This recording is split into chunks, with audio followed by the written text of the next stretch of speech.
most people are turned on to the dangers of high fructose corn syrup. But what if I told you that fruit juice concentrate or fruit sugar is even higher in fructose? Hi, everyone. I'm Morgan, co-founder and president of Primal Kitchen and host of the Primal Kitchen podcast. Today, I'm getting the scoop on sugar and kids from Dr. Michael Goran and Emily Ventura, co-authors of the book Sugarproof. Dr. Goran is a professor of pediatrics at the Children's Hospital of Los Angeles and the program director for diabetes and obesity at the Sabin Research Institute. Dr. Goran has been researching sugar and its effects on kids for 30 years and has published over 350 peer-reviewed journals. Emily is an experienced nutrition educator, public health advocate, writer, and cook. She completed her master's in public health and her PhD in health behavior research at the University of Southern California. She was selected as a Fulbright scholar to teach public health nutrition in Italy and now lives in the UK, where she works as a writer, recipe developer, and mother to 2 young boys. Before we begin, a quick reminder that any and all opinions and views shared by hosts and guests on this podcast are the speaker's own and do not represent the view of Primal Kitchen or its affiliates or parent company. Hello, Dr. Goran and Emily. Welcome to the podcast. Hi, Morgan. Lovely to see you. Yeah, you guys as well. I'm so excited. We were just chatting. I have 2 boys. I know you guys have kids too. So the topic of sugar and raising children is just like on the top of everyone's mind who's health oriented. So tell me a little bit, how did you guys meet? I know you just co-authored a book together. Give me the background on how Sugarproof came to be. Sure. So Emily, I don't know, lost count of the years. She can give the exact numbers, but Emily did her graduate work in my lab probably 15 years ago, something like that. Did some of the work that we talk about in Sugarproof as part of her graduate work, and this is a topic I've been researching all my career for almost 30 years now, and we stayed in touch. And since Emily's also a recipe developer and educator, decided when I was looking for a co-author, she would be a terrific partner. So we teamed up for the book, which was published last year. I love it. I love it. So Emily, you're a recipe developer. Like, tell me more about that. That sounds like the best job ever.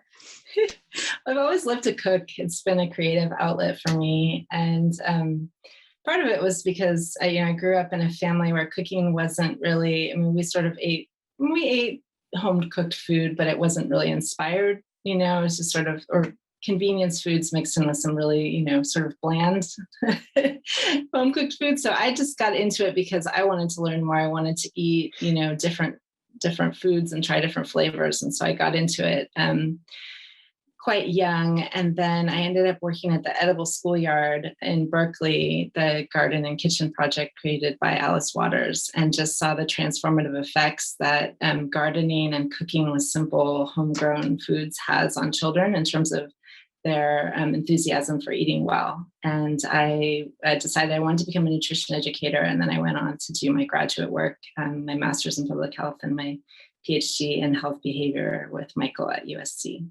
So amazing. I was just messaging this man I met at the farmer's market. We just moved to Florida and he's coming to set up my home garden because I'm like really obsessed with this idea of being able to grow food and get my kids involved in the process. So tell me a little bit more about that garden you mentioned in Berkeley, this program.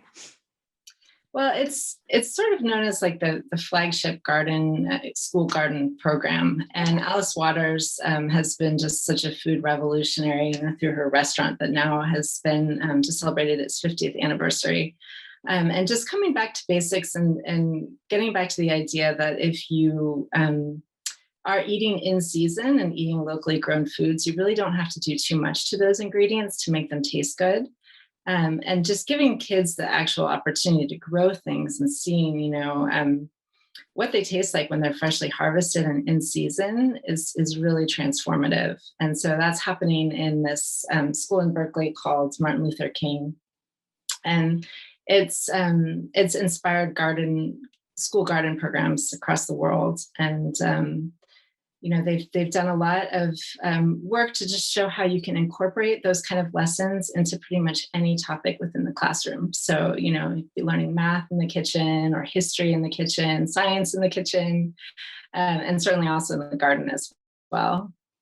I love it. So it's just sort of an integrative approach to healthy eating. Yeah, that's amazing.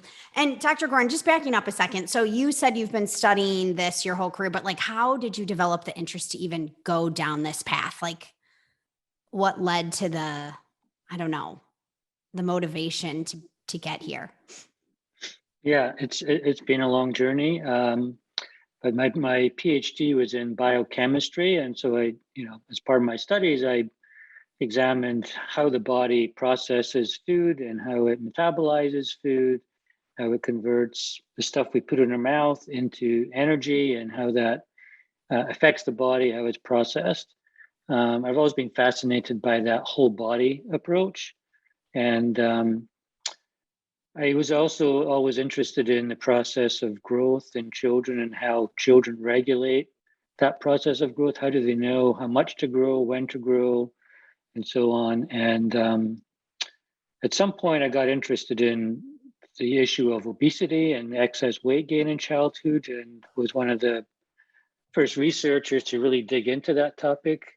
And that kind of evolved over the years also to look at how we don't just wake up at age 45 or 50 with heart disease or diabetes. We learn through our work and others that process of what we call chronic disease risk or long-term progressive diseases is actually established early in life. And so a lot of our research was looking at how that process of chronic disease development is seeded during the developmental years. And in that work, Emily was part of it early on, and we've just kind of followed the path. We got interested in diet, which obviously plays a role, and we were looking just very generally at the role of diet and how diet affects weight gain and metabolic risk. And we just kept finding that sugar kept popping up in those studies as a major contributing factor. And we've done all kinds of longitudinal studies, intervention studies in kids. And so the story just evolved. Now, that's not to say that sugar is the only problem, but from our work, we learned that it was a major contributing factor and one that we could quite easily, in theory, address to reduce. And this was happening at the same time as the explosion of sugar in the food environment, which has become fairly ubiquitous now in processed foods. 70% of foods in the supermarket have added sugars. 80% of foods targeted towards children have some type of added sugars. So there's this mismatch between the food environment that's evolved and the knowledge about how sugar is really affecting kids, and affecting kids differently than adults in many ways because of that critical growth period that's going on. Interesting. And were you like expecting to find that, or were you surprised at how impactful the sugar consumption was? It was fairly surprising at first in terms of its unique role in that we're looking at many, many factors, not just diet. And then within diet itself, we were looking at all different factors within diet. And the fact that sugar came out of those analysis time and time again just kept surprising me over the years. Oh, sugar is a major factor in this study. Sugar is the major factor in that study. So yeah, it was somewhat surprising. And then kind of the story kind of coming together just made so much sense. And there was a cohesive story there that I felt compelled to tell, because nobody's really reading our research papers that much. And we need to have much more rapid translation of the research into public knowledge. And so I felt compelled to tell the story and get it out there. Yeah, makes sense. Emily, what was some of the research that was like most surprising to you or like most unexpected? Just curious. Stuff you worked on or stuff you've seen come out. The study that one of the studies that I worked on that we talk a lot in the book about is a study that Michael designed where we went and just bought different different food products, marketed toward children and drinks. And we even went through the drive-through at different fast food restaurants and bought soft drinks and then sent them to a laboratory to have them analyzed, and found, that what we weren't expecting, which was that there's higher fructose concentration in those products. And I thought that was a really interesting study, and one that's definitely been informative for the book. Yeah, interesting. When you say higher, you mean higher than was stated, like on the nutritionals? Well, a lot of times there weren't nutritionals to start with. So okay. We may have known, the total grams of sugar, but the manufacturers weren't required to disclose how much fructose. And there's sort of been a mystery around actually what percentage of fructose is in high fructose corn syrup. Oh, okay. Michael can elaborate quite a bit more on that as well. Okay, so basically, if a food is labeled with high fructose corn syrup, most people know to look for that now, or even if it's labeled with fruit sugar, that's a pretty generic term. We don't know what that means in terms of the actual sugar composition. There's kind of a belief that sugar is sugar, but really what we found in the research is that that's not quite true, that different sugars have different effects on the body. Interesting. And fructose is one sugar that has a very, very different effect on the body as compared to glucose, even though they are chemically identical, even though they provide the same number of calories, and even though fructose connected to glucose is what we know as regular sugar, different sugars have different amounts of fructose relative to glucose. Wow. That's fascinating. So what does that mean for fruit? Yeah, it gets a little confusing there. And for fruit, really, we don't have any concerns because eating fruit, generally, unless you're eating a whole pile of fruit all at once, which rarely happens, is really not an issue because you get lots of other beneficial effects from the fruit, like the fiber and the phytonutrients. We even use whole fruits as sweeteners in some of our recipes. The issue is once you extract the juice from the fruit, once you liberate those sugars, like in fruit juice or apple juice or fruit juice concentrates, you really concentrate the sugars, and the sugars then are high, it's a high fructose sugar typically, and you lose of the fiber, you lose the phytonutrients. So fruit juice is a very different story than eating an apple. Yeah. Okay. That's good to know. My son's like a fruitarian, I think, at this point. No, I mean, he eats, he try to get a lot of like fat and protein and all the things, but he loves fruit. So sometimes there's a lot of berries consumption in our house. I should have taken stock of the berry companies before I had kids, because holy moly, the amount you spend on berries with kids is unbelievable. Totally. Yeah. And berries would come out near the top of favorable fruits because they have a pretty beneficial ratio of fiber to sugar. So they're higher in fiber and lower in sugar, and have lots of, generally packed with phytonutrients. So as compared to like a, watermelon or even apples, but, your son's not going to eat 2 or 3 apples at one sitting. No. If they did, that could be an issue. Yeah. Okay. But generally, we don't have an issue with limits on fruit unless it's. So it really, your studies really just proved the negative effects of high fructose corn syrup. I mean, that was it was noticeably worse. Well, than regular sugar. Not just high fructose corn syrup.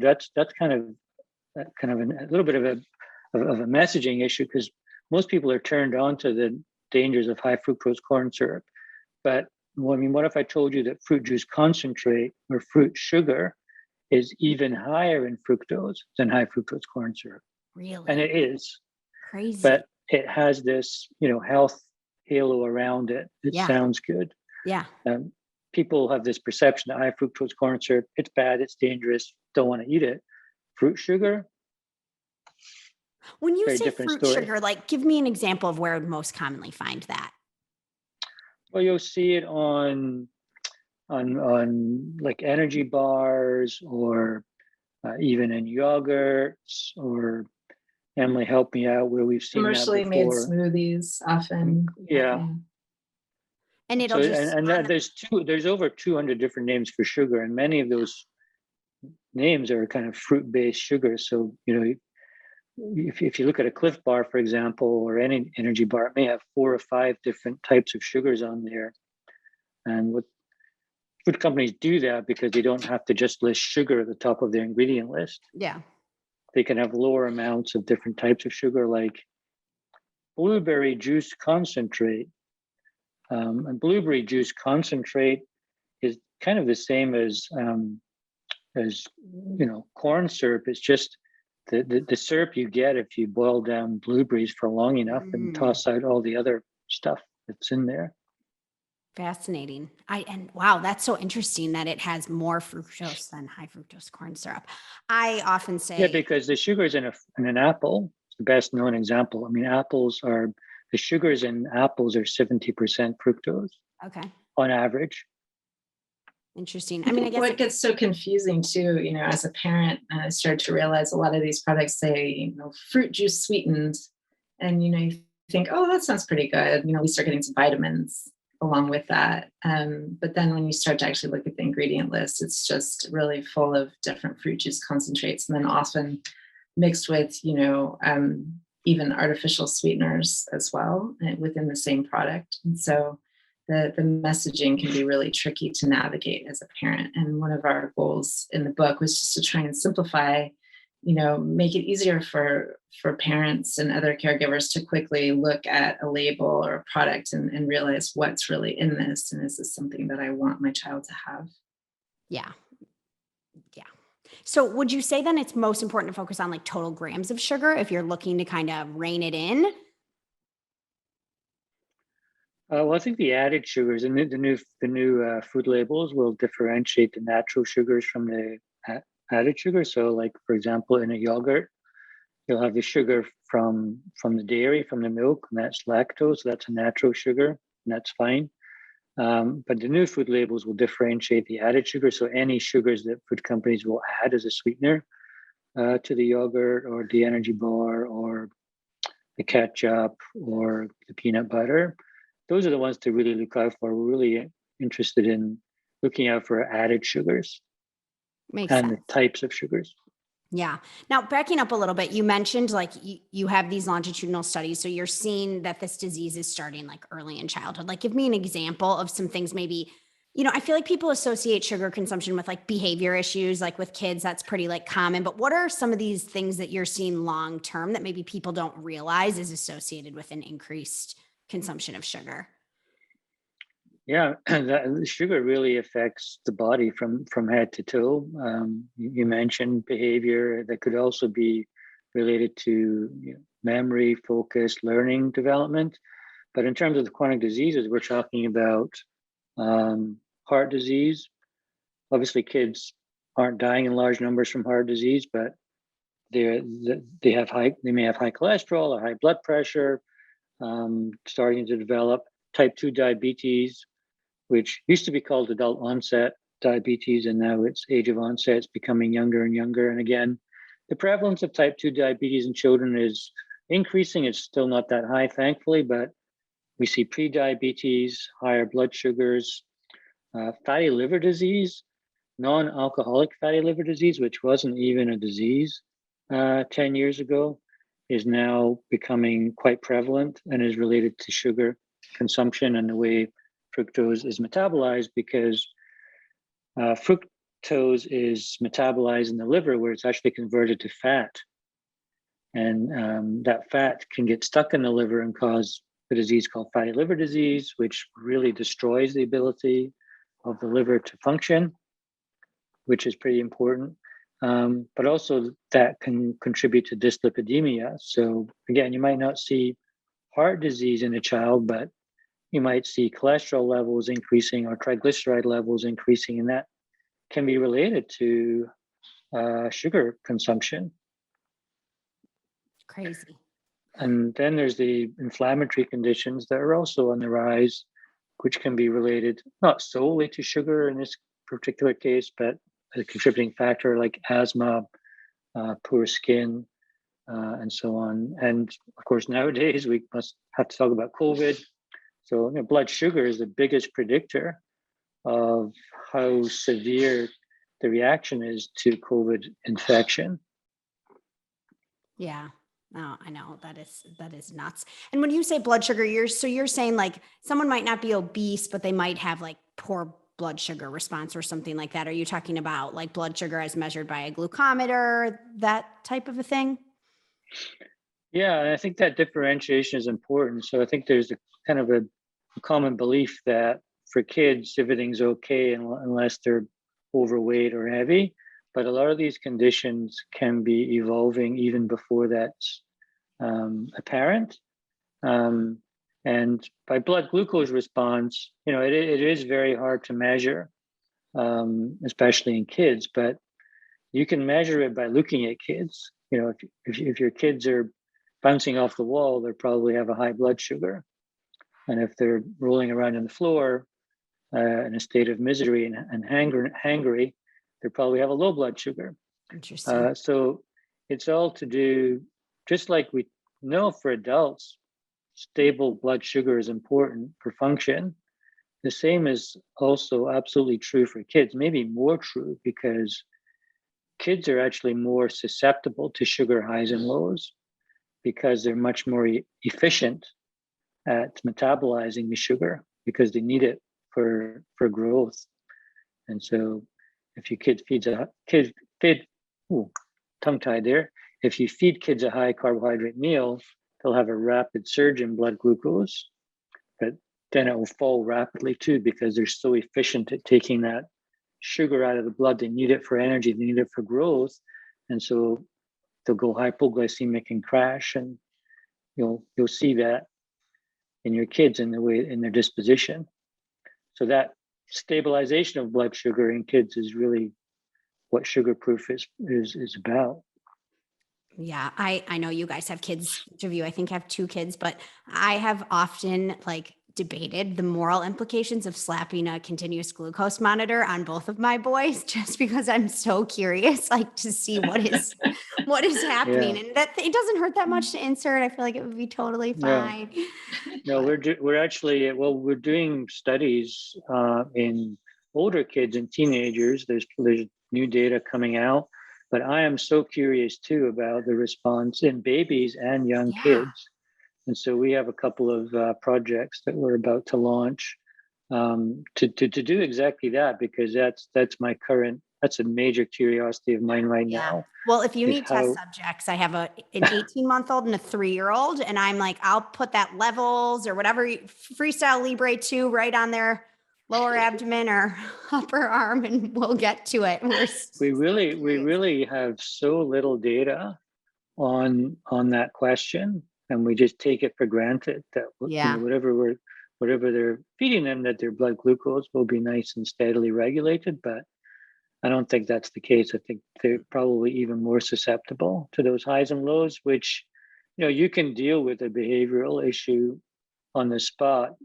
And day to day, it could be okay to deal with that. But really what we're concerned about is the long-term implications of that 10, 20, 30 years down the road. Yeah. Okay, Emily, what's the recommended grams per day for a child? Well, in the book, we break it down by age and gender, because a lot of the organizations that give recommendations give one recommendation for children in general, and the range between 2 and 18, in our opinion, is just so large that we wanted to give something a little bit more specific as a guideline. So we used Michael came up with. Actually, as part of a study that you did, right, Michael, where you came up with more age-specific guidelines that are in accordance still with what the World Health Organization is suggesting. And that ranges, so for 0 to 2 years. Looking for it in the book. We have a nice table in the book. A table in the book, yes. So for 0 to 2 years, the recommendation is no added sugar. And then... which, by the way, is completely consistent with the new dietary guidelines for America, which we talked about in the book, many years ago. But just this year, the new dietary guidelines also recommend 0 added sugars between 0 and 2 years of age. Interesting. Yeah, and then from there, ranging, from 2 up to 16 plus, it ranges from about 3 to 7 teaspoons of added sugar per day. And to put that into page perspective, 67. Page 67 in Sugarproof for all your parents listening. Yeah. And it can be hard to visualize that. And so, these are just guidelines. We're not saying that you go around counting how many grams of sugar your child's having on a day-to-day basis, but it is really helpful to know that if your child is younger, say a toddler, they can easily be getting that amount of added sugar in their, morning cereal alone, depending on how much they're eating of it, or, a small serving of cereal plus a small yogurt or plus a granola bar. And so it can start to add up really fast. And it's just sometimes, you don't feel like your child actually had a treat or dessert or something overly sweet, but the sugar is just infused into so many of the products that are marketed toward kids that it piles up quickly.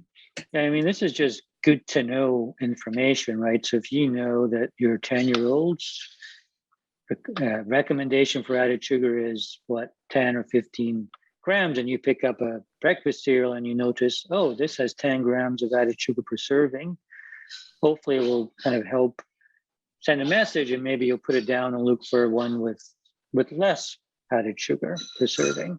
So like Emily says, we're not by no means wanting or expecting. I think it would be very harmful actually to sit there every day and count how much added sugar. It's just general information that can be useful day to day as you go shopping and decide what to buy. Yeah, for sure. Some motivation to just have some guidelines. I think that's very helpful. Yeah. What about stevia? Guidelines are, that's so important. So it's all about guidelines, right? Yeah. It's not like we're giving you a set menu or a set number of sugar. It's just like guidelines. And one guideline is just less sugar. That's like such an easy guideline. So if you have the choice, just go for the option of less sugar. Yeah.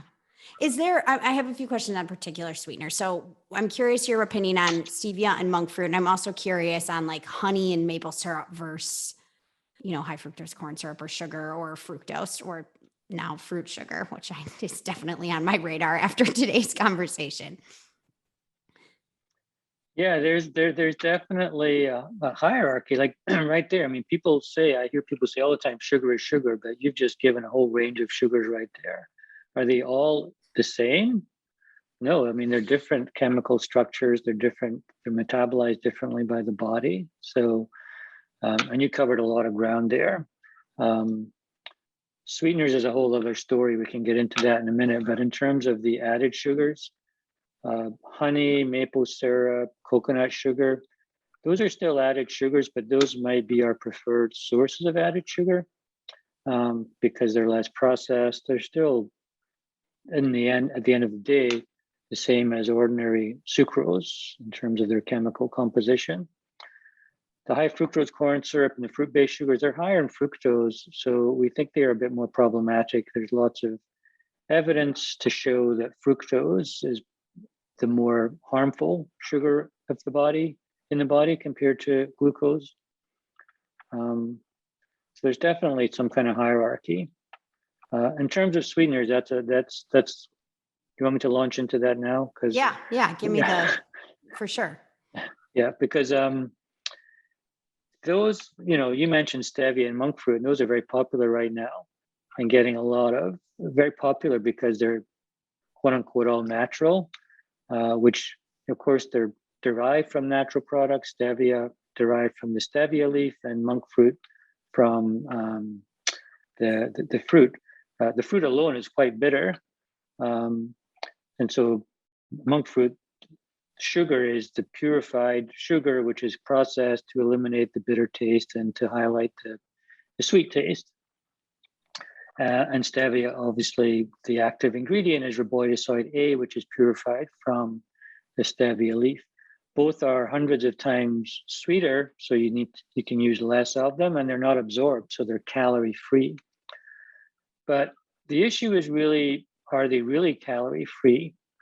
Because studies show that children and adults who regularly consume products with these sweeteners end up consuming more calories throughout the rest of the day. and more sugar. And the issue is that they don't resolve craving for food or craving for sweetness. In fact, a colleague of mine just published a paper on sucralose, which is the number one sweetener in the US, looking at the neural response in the brain with functional MRI, and showed that sucralose lights up the neural networks much brighter. It and invokes a need or a compulsion to eat more, basically. And this is what we're seeing, that those products at the time of that individual cracker or cookie or whatever it is you're eating may have less calories and less sugar, but maybe you know that and you're going to eat 2 of them or 3 of them and end up eating more, or you're still craving more sweetness later in the day. Interesting. So that's the issue. And then we just don't know how they're affecting health. They're not absorbed, so they're affecting gut health, and the gut microbiome may be affected. And just long term, we don't know enough, especially in children, how they're affecting their long-term growth and development. They may turn out to be perfectly okay, that's fine, but I'd like to see more data on that. So we're pretty reserved about their use. Yeah, makes sense. Especially in children. I'd much rather, like if you're going to bake a cookie tomorrow or tonight or this weekend, I'd much rather just use less sugar than replace that sugar with monk fruit. Yeah. Because taste is also an issue. And for many people, those sweeteners just don't taste the same. I don't like the way they taste myself. Some people don't mind the taste, and that's fine. But taste is also an issue. I think it's also about getting kids to appreciate and love natural tastes, not fake tastes that come with sweeteners. And that's why many of the recipes that Emily developed, we used, in our blueberry muffins, there's no added sugar. They're sweetened with the banana and the blueberries. And so we like to use actual fruits in baking to introduce the natural sweetness. That's great. I can totally do that with my kids. I just need something to put in my coffee or my matcha tea in the morning. Yeah, this comes up a lot, and I think is that a drop or 2 of stevia or in your tea or coffee is that's probably okay. Or a drop of honey in that case is probably okay too. So we're not here to nickel and dime you over drops of honey here or there. We're really talking about the major culprits, the sodas, the juices, the sweet treats throughout the day that can be made just as deliciously with just a little less sugar. Yeah, I totally appreciate that. Okay, Emily, what are some hacks for us as a mom, for blunting the blood sugar effect? Or is there anything you can do if you're at a birthday party, you have no control what your kids eat, and you're just thinking you're stressed? Is there anything you can do pre and post sugar consumption to help kind of blunt the effects? Definitely. So one big tip is to have your kids eat something savory first. So either before you go to the party, or if you're already at the party, if there's something savory to have, if there's some carrot sticks and hummus, or if there's, some slice of pizza, even just have them eat something that's not sweet before they go for the other things. And then just helping your kids kind of navigate. My kids know that if they're going to go to a party, they don't need to sample everything sweet all in one party, because there's going to be plenty of parties. And I don't know if your kids are like mine, but it seems like every single week there's another one. And so I try and tell my kids, yes, have something, but you don't have to have everything all in one, on one party. Pick what you most want to have. And I try and get my kids to think about not having the sweet beverage. So if here in the UK, squash is really popular. It's like a concentrate that's added to water, and it turns out sort of it's like a juice-based drink. And there's always squash and there's always water. And so my kids know that when they go to parties, they have what we have at home, which is water. And then, then I know that they're not having the sweet drink plus the cake. And, so I think just kind of raising your kids so that they can, when they're really young, you help them navigate that, because maybe you're the one pouring the drink, but then ultimately they're going to be the one going up to the drink station and helping themselves. So kind of raising them with the philosophy to think, well, okay, water's my drink, and then I'll enjoy some cake, and not have the juice and the cake and the gummy bears and the brownies and the chocolate chip cookies in one sitting. Yeah, no, I like I try that. and make them, feel like they're never restricted, so they can always, they can always participate and have, what they most want to have. And offer to bring stuff home, because in my experience, you bring it home, you put it at the back of the cupboard, and they forget about it. I like that one. Just That's wrap it up in the true. napkin, and yeah. No, I can't. I don't know where I put that. Where did it go? Yeah, that's a good one. Well, it's funny too, because it always seems like there's more sweets than there are days to have them. And my kids are regularly sent home with gummy bears and things from parties, and it really does pile up. So we have a bag of this stuff, and I try not to throw it away without getting their consent. But actually, my 9-year-old the other day said, "Mom, I think it's time we get rid of some of this stuff." And they said, "I completely agree." So they sort of sorted through it. And then we made this joke. We said, "Well, should this be for trick-or-treaters?" And gosh, I'm going to recycle this candy. But yeah, it's just, you don't know what to do with it sometimes. And but I think the more you get your kids involved and, help them be the ones that are sort of are calling some of the shots, the better it is, because then when they're not with you, they can call the shots on their own. Yeah, no, makes sense. Yeah, I knew this. I had this one mom friend, this was years ago, and she told her kids that they were allergic to dyes, like blue dye and red dye. So they weren't. I mean, well, I kind of think all kids are allergic to that, but they weren't like officially diagnosed with this allergy. So they just never ate like candy, like M&Ms or gummy bears or anything that was artificially dyed. And I remember taking a mental note being like, oh, it's kind of an interesting manipulative strategy for navigating like those early years with the candy. It's so hard to let go of the control and involve them in the process and trust them that they're going to be able to like handle navigating it on their own. For me, Mm-hmm. I really envy that you're able to like keep it in a bag, and I would just be throwing that shit away like immediately. I mean, well, I have before, but I think the other thing too is letting them sometimes overdo it on occasion, and then using that as a moment to talk with them about it and say, okay, well, how do you feel? Like, describe to me how you feel and what did you eat? And, what could you do differently? What could we do differently the next time? Because there are going to be times where they overdo it, just like all of us have, Yeah, for sure. Yeah. Any other hacks, Dr. Goran, from raising kids? Did you have all this? How old are your kids? I can't remember. One's not a kid anymore. One just turned 19 and is in college. So that's just happening in the last month or two. So that's a new transition. My other daughter is 15. And did you implement, were you worried about this when they were growing up? You're like doing all this research. Are you thinking like, holy smokes, what are these kids eating? Or how did it influence like raising of your own children? I think I was less further along, and I get, I hear this a lot from moms. Oh, I wish I'd known 15 years ago. I feel so guilty. But there's nothing you can do about that. Yeah. This is an evolving field, and we have to kind of, look forward, not backwards. Yeah. But we generally have a fairly decent food environment at home. We like to cook as a family. We don't have a lot of processed foods around.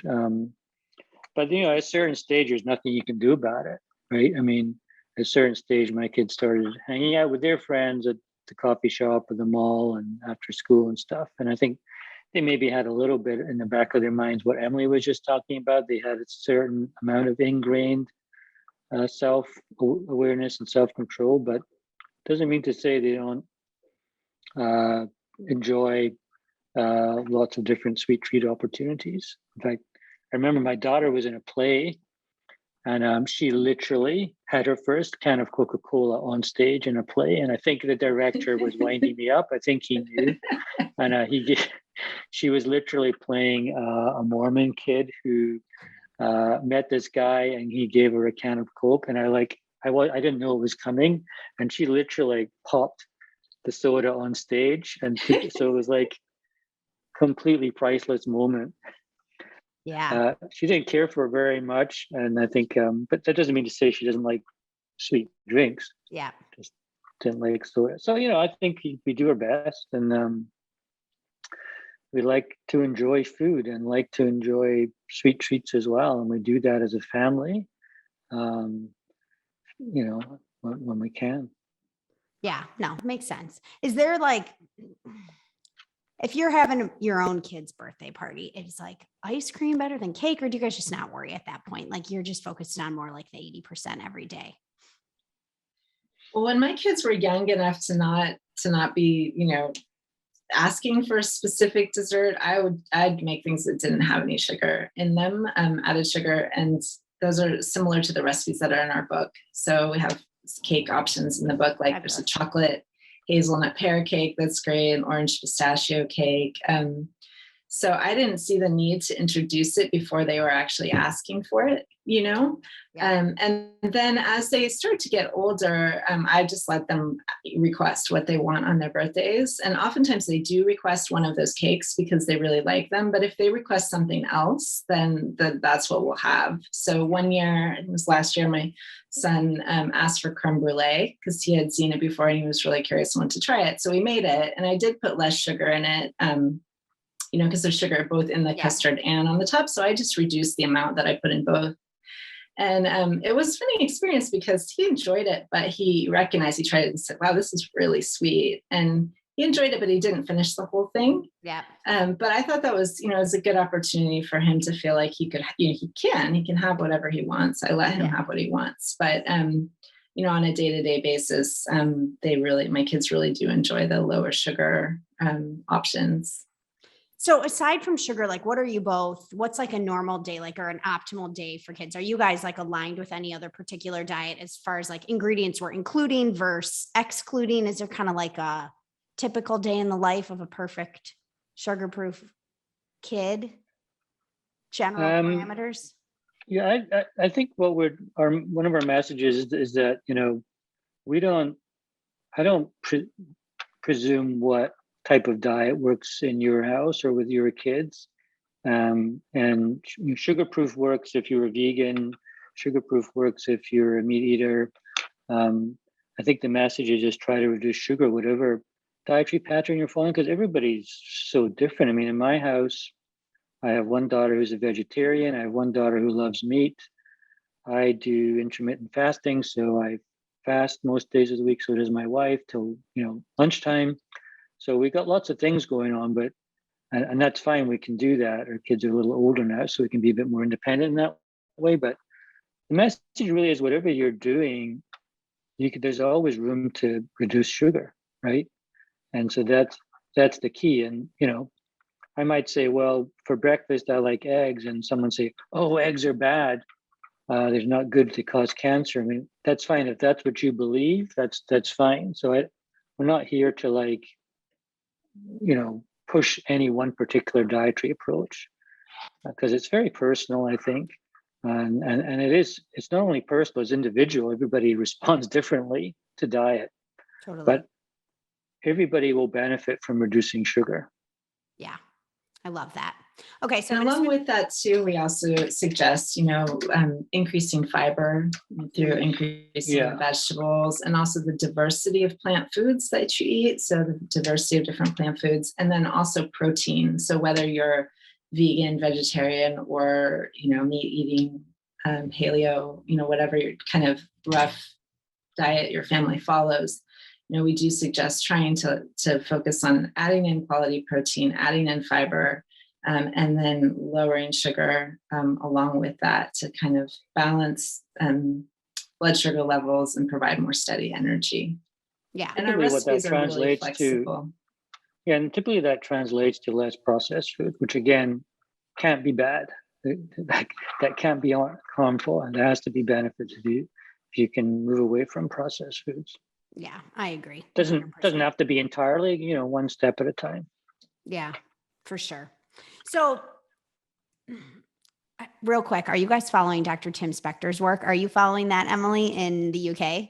Yes, Yeah. yes, I am. And Yeah. actually, Michael did an Instagram live with him. That was really informative. Cool. Yeah, That's big Yeah, I big had him fan on of the his work. podcast. I know he's got, it's like so cool. I felt like, yeah, it was fascinating.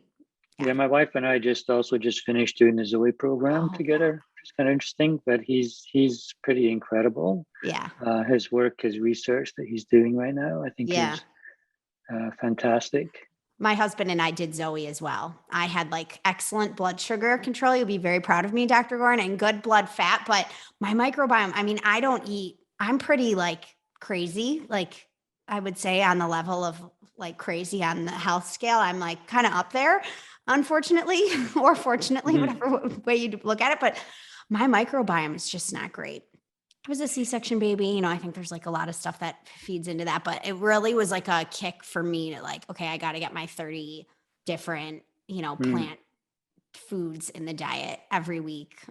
So I can really kind of help with the microbiome diversity. Same for my husband, except he had good blood sugar, but he actually had the blood fat control. How did yours look? I'm very curious. How were your results from the Zoe study? My blood sugar is fairly well regulated. One reason I was interested in doing it was because actually my blood sugar is on the verge of prediabetes. My hemoglobin A1C is right at the lowest cusp. And so that's why I first wore a glucose monitor. And what I learned is that my blood glucose runs high on the high side, but it's pretty stable. I don't get a lot of spikes and drops. Okay.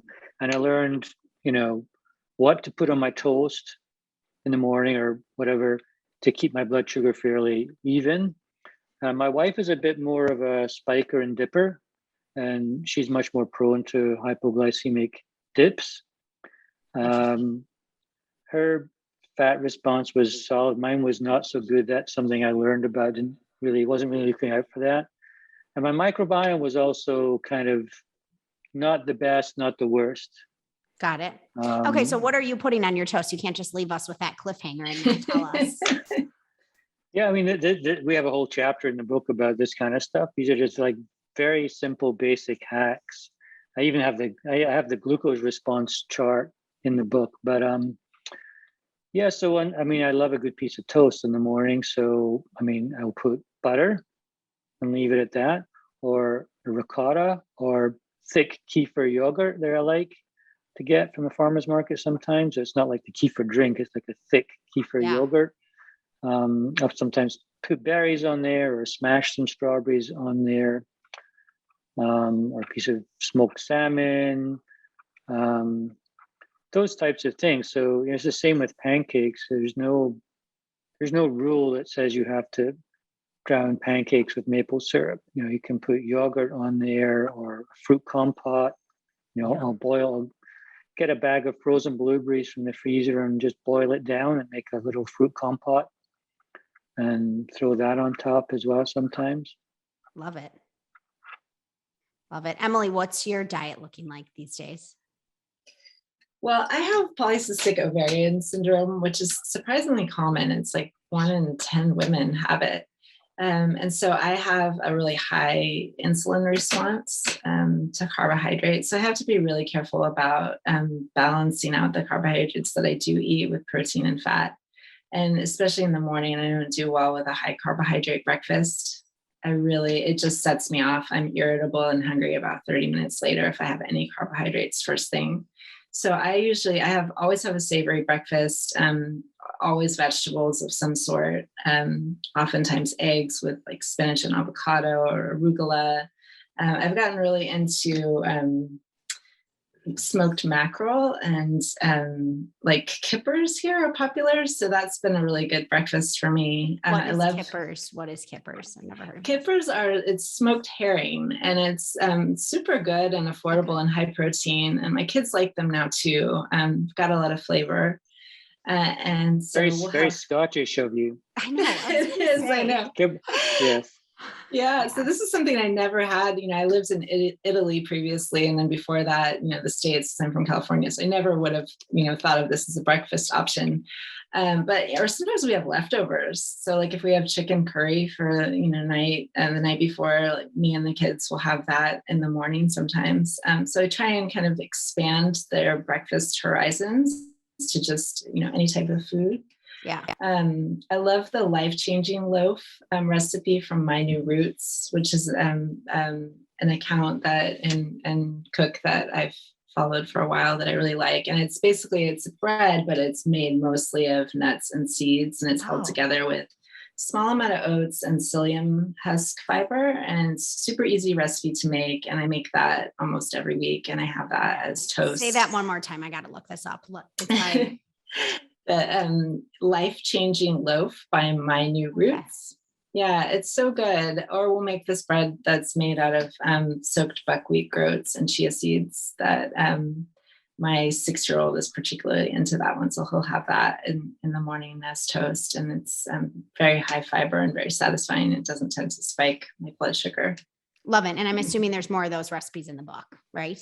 Yes. So there's a lot of recipes, and all the recipes in the book are, they don't have added sugar. They've got lots of beneficial, fruits, vegetables, protein balanced with fiber and healthy fat as well, and easy. So, that's another thing. I'm a single mom. My husband passed away right around the time when we first got the book deal. And so when I was developing all these recipes, time was really at the forefront of my mind. And I know a lot of parents, were busy for so many different reasons, work or just time, having time to take care of everything in your household.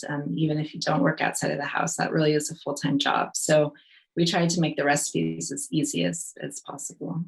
Amazing. Also, we have a lot of new recipes. Emily's been very busy since the book was published. We probably have more new recipes on our website than we do have in the book. So we're developing stuff all the time. I say we, mostly Emily. I just get to try them and taste them. But for example, Emily just developed a sugar-proof Nutella. Who doesn't love Nutella? Yeah. This one has no added sugars.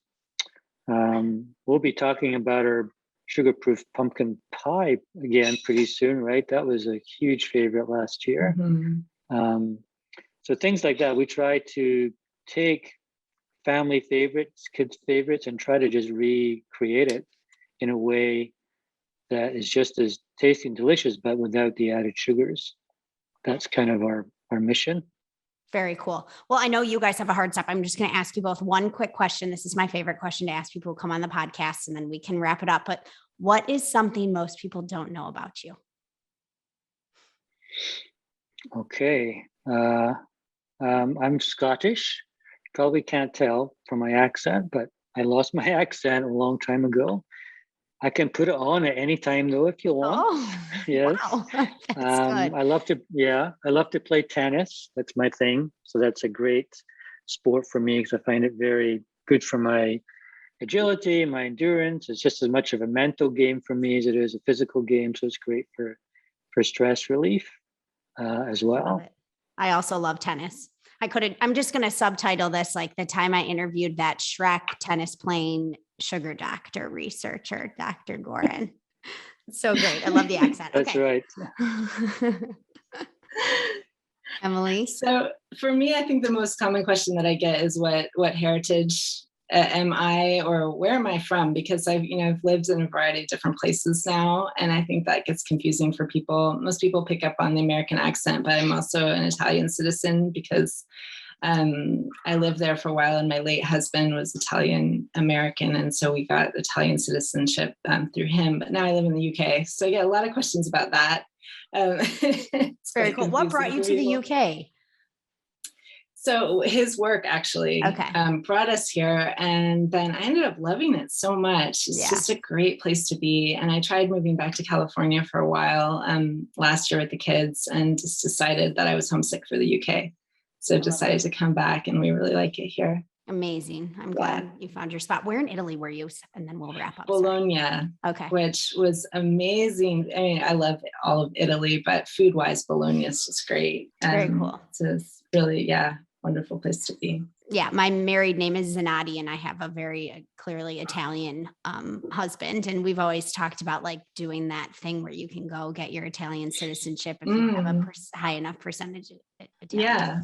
Well, we should talk about that because I went through all that. Yeah, I need all the information. So definitely we'll have to take that convo offline. But thank you guys so much. It was so amazing to hear what you're up to. I love the book. I have a copy. It's awesome for our readers listening. There's a lot more in here than just a lecture on why sugar is bad for your kids. So I think everyone should go out and pick this up if you have kids, or quite honestly, if you don't, because this is something that affects all of us. Why don't you guys, wrapping it up, just give us a little tip on where we can find you if we want to keep up with all the amazing recipes you're creating, Emily, and all the work you're doing, Dr. Goran, in the lab.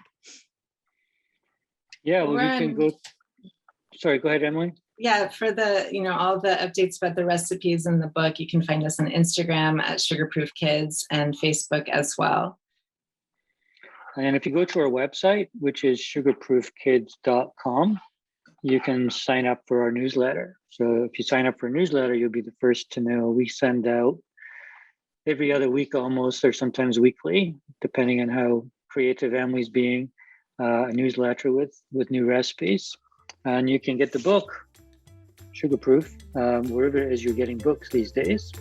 Cool. In an actual bookstore, I hope, maybe, or online from different booksellers. And it's also available in Kindle and audio format as well. Very cool. Love it. Thank you guys, and keep up the good work. Thank you so much, Morgan. Thank you. Yeah, really thanks, Morgan. Thanks for having us on. Appreciate all you're doing. Yeah, it was great.